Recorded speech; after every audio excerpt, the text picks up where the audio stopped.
Okey, jadi sekarang ni kita dalam segmen Giant Trivia.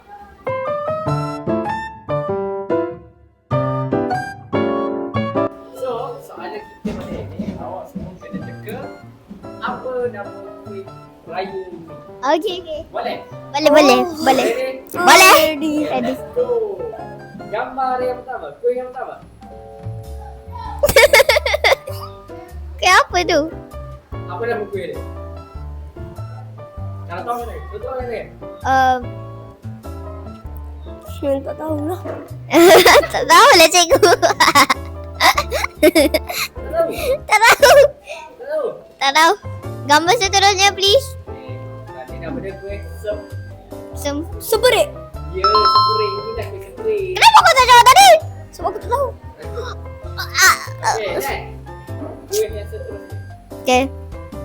Kuih baulu. Baulu. Bau je. No. Okey, kita kosong. Boleh dah. Bukan ke kena angkat tangan? Kuih. Pernah makan Pernah makan. Saya pernah makan. Yelah kuih apa? Ibu saya cakap kuih coklat. Dia nama English.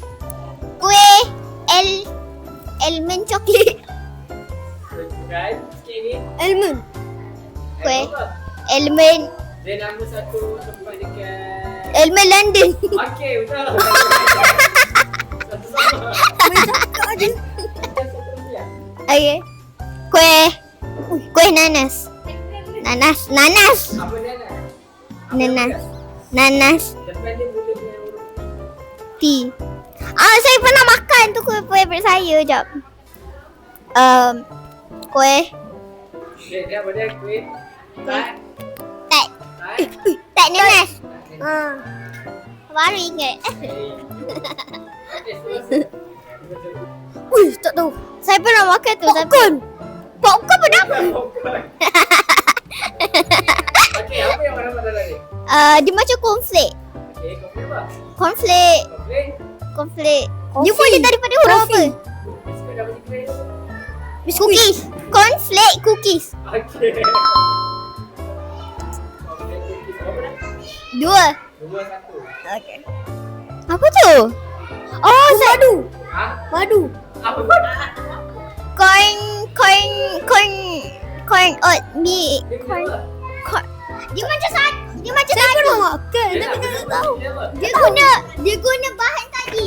Yelah, bahan tadi apa? Cornflake. Kopi apa? Cornflake. Cornflake madu. Eh. Okey, seterusnya. Ayah. Tak tahu. Tak pernah makan. Kuih pelangi. Tahu nak makan. Dia nama haiwan. Hah? Unicorn. Huruf mula-mula. Okey. L. L.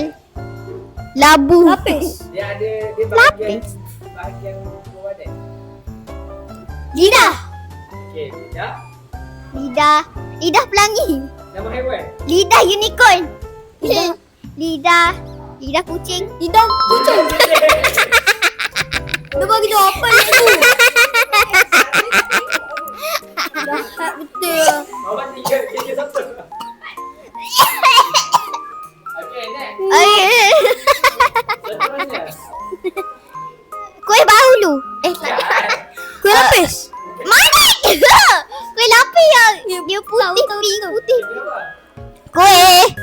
Kuih. Saya pernah tengok. Corak. Dia Okey, corak Dia. apa? Bunga. Bunga apa? bunga ros. Jadi? Kuih ros. Okey. Okay. Keropok. Mana tahu. Apa tu? Jujur. Kuih. Kuih keropok reko. Dia main keropok. Dah. Dia guna apa? Dia boleh meropi. Kalau Popia. Bulat. Ha? Popia. Dia Popia. sebut. Dia tu apa? Sebut. Popia gula. Popia garam. Dia boleh huruf N. Popia. Popular nest. Wow. Popia ni. Okey. Okey, tu je. Bye.